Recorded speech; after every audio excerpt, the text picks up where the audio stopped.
Hey, what's up, Top 10 Nerd fans? It's me, your favorite host, Dewey Stew, back to bring you some more, you guessed it, Batman Top 10 lists. Today we're looking at the top 10 weirdest Batman villains. So, fasten those utility belts, and let's get to it. Starting us off at our top 10 is a villain known as Bootface, a guy who takes off his boot and puts it in your face. Well, not really, that would just be stupid. Kind of like his name. In Peter Tomasi's Batman and Robin Volume 2, number 23.1, Two-Face, we see the death of this weird character. Bootface is a minion of the villain Terminus and only appears in 12 issues. His first one being Batman and Robin Volume 2, number 10. His exact origin is still unknown, but the reason why he is called Bootface is because during a prior battle with Batman, Bootface tries to burn Batman with a flamethrower. And of course, Batman kicks him in his face, leaving a mean-looking boot print permanently in his face, thus giving him the name Bootface. I should also mention that Bootface has no powers whatsoever. He's just another bully looking to try and hang with the cool kids. So yeah, this is a weird one and maybe even a villain that was never even needed, but I'm sure as a writer it's fun making up dumb names every now and then. But don't worry, the fun doesn't stop here. At our number 9 spot, we have the terrifying and gruesome Flamingo. First appearing in Batman number 666, ooh, that's a nice number. Written by Grant Morrison, we meet Eduardo Flamingo, who was just an ordinary man until he got caught up with the mob. The mob then brainwashed him and also turned him into a serial killer who eats the faces of his victims. Flamingo sounds pretty dangerous, but doesn't really dress like it. He wears all pink and rides a pink motorcycle and is also always seen with his whip. He famously almost killed Red Hood before Batman and Robin came to his rescue, but just after that, he did shoot Robin in the back 5 times at point-blank range. Making sure his punishment was indeed painful for his attack, Scarlet slashed the right side of Flamingo's face and then was hit by Jason Todd by a bulldozer, and then Red Hood dropped a huge mass of rubble onto him too. It appears that he is killed, but there is no body that is ever actually found. This guy might not seem like he is deadly or lethal at first glance, but I guarantee you he is quite the match. The only category he doesn't beat Batman in is his style, because damn, Flamingo is fly. Moving on. At our number 8 spot, we have Dr. Freak. First appearing in Batman Legends of the Dark Knight number 91, written by Garth Ennis, we meet Dr. Freak, a former Vietnam soldier who creates a powerful drug known as dcs-2000. Sounds pretty cool, right? No, it doesn't. Stay in school, kids. dcs-2000 is a super powerful version of... What does he do with his victims after he kills them? Well, he enjoys bathing in their blood, because that's what every other hippie would do in the world, right? I highly doubt it. Get it? Anyway, this character sounds like a great character that was probably made in the 60s, right? Nope. Garth Ennis wrote this character just as recently as 1997, making this villain even weirder than originally thought. At number 7, we have the sauciest villain of them all, the Condiment King. First appearing in the TV show Batman the Animated Series in an episode aptly named Make 'em Laugh, we find a series of comedians who are abducted and brainwashed by the Mad Hatter, and then are turned into the most mediocre of criminals. Mediocre is definitely correct because Condiment King's crimes consist of him shooting ketchup, mustard, and other condiments at his enemies while making terrible condiment puns all at the same time. Please excuse me as I relish in the greatness of that idea. This is another villain that sounds like he would fit in perfectly in the 60s, but of course this TV series ran in the early 2000s, with his debut in 2002. Sadly, he was killed later in an episode in 2009, and that was the last of our precious Condiment King. We shall miss you, O Great One. Rest in cheese. At number 6, we have the Calculator. At the age of 5, Noah Cutler was locked in a cage by his mother and would not be let out until he solved the Rubik's Cube. No wonder this guy grew up to be an incredibly intelligent supervillain. In Detective Comics number 463, we meet the terrifying Calculator, a villain from the 1970s comic series who would go across the country committing multiple crimes and would purposefully get caught by his enemies. Why? So he could press a magic button on his chest that would prevent the same hero from ever catching him again. In his first issue, we see him square off against the DC superhero The Atom for stealing a quake-breaking device from one of Ray Palmer's colleagues at the cost of a man's life.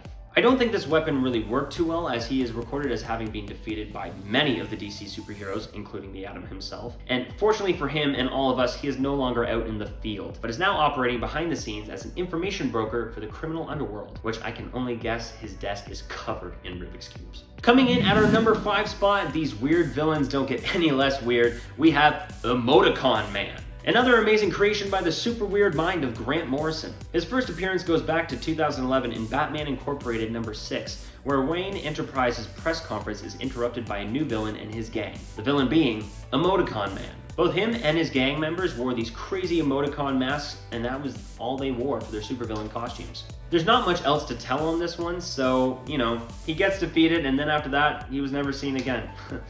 I wonder why. At number 4, we have the worst villain to spell, but maybe the best one to say, Onomatopoeia. Now, wait, Dewey, isn't that a literary term? Yeah, it is. And it's also a Batman villain, because why the heck not? Let's make something original, even if it does sound really lame. Onomatopoeia is a serial killer with no superpowers, so guess which kind of heroes he goes after? Heroes with no powers, such as Batman. Back in 2002 in Green Arrow number 12, we meet Onomatopoeia for the very first time after he stalks and murders the heroine, Virago. He is named this because he only speaks in onomatopoeias, such as BAM! Woof! Wham! You get the picture. He goes up against Batman a few times and needless to say, obviously gets his butt kicked, but one interesting fact is that this character was actually created by the famous writer/director, Kevin Smith. Kevin, you are wicked awesome. Don't you think you could have come up with a little bit of a better villain than this? I mean, maybe he was still reeling from his loss of the Superman movie that he had going on with Nick Cage from years before, but if that's the case, I'll give him a pass on this one, but seriously.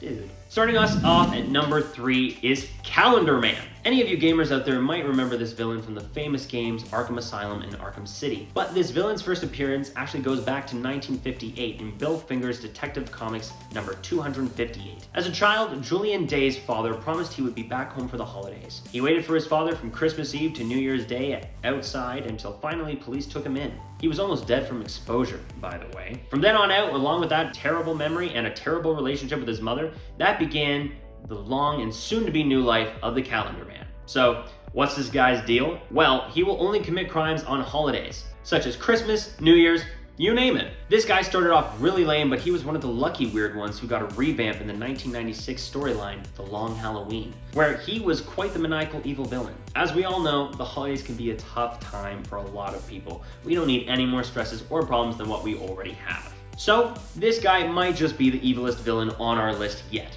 Either way, I think I'm gonna start calling that one, family member at all the events, Calendar Man, because they'll never really know that I'm talking about them. Maybe you guys could use it too. At our number 2 spot, we have the villain from the infamous TV show Polka Dot Door, also named Polka Dot Man. I'm just kidding. He's actually from Batman, and there's probably a lot of you out there that have no idea what I'm talking about, and that was a wasted reference, but that's okay. Nevertheless, Polka Dot Man is a weird Batman villain. First appearing in Detective Comics number 300 back in 1962, we meet the bizarre Polka Dot Man. The man who dresses in a suit with polka dots all over him.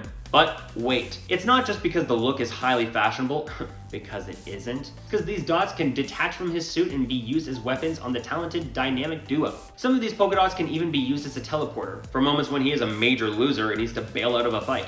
Yeah, that's right, polka dot guy, I called you a loser. What are you gonna do about it? Teleport out of here? Okay, I will go easy on him. After all, he was created in the 60s, and that was a very fun time, to say the least. So it kind of makes sense. No matter what though, this is a very strange villain, and I think it'd be hilarious to see him brought back into the fold. And finally, coming in at our number 1 spot and the most likely supervillain for me to be ever cast as, Johnny Karaoke. First appearing way back in 2007's Batman number 660, we meet Johnny Karaoke, a man raised in Southern California before he attended UCLA for business administration. And then he put his education to good use in the American arm of the Yakuza. I will add, he was fairly successful. However, Johnny and his geisha girls break into Omni-Med headquarters, but is defeated by Batman before he escapes and then is later killed by a villain Grotesque. Johnny Karaoke dies by getting shot in the head just after singing his last tune into his skull-topped cane/sword.